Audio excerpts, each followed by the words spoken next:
நேற்று ராகுல் காந்தி வந்தது அந்த கொண்டாட்டம் இல்ல. ராகுல் காந்தி நேத்து போறாரு அந்த இடத்துக்கு, அதே சத்தியமூர்த்தி பவனுக்கு, அங்க கொண்டாட்டமே இல்ல.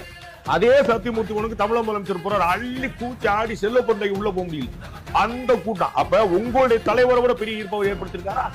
மதிமுக தலைவரோட வீட்டுல அவங்க வீட்டோட பெரிய இன்ஃபுளுன்ஸ் பண்ணிருக்காரா?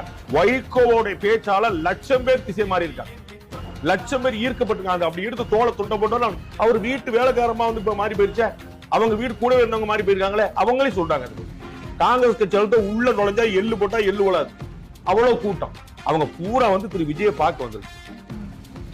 திருமாவளவனோட கட்சி அவரே போக முடியும், சட்டையை பிரிச்சு விட்டாங்க. அவ்வளவு தூரம் கட்டமட்ட கட்சி அவ்வளவு கூட்டம், ஒரே வெளியில சவுண்ட் அள்ளுது.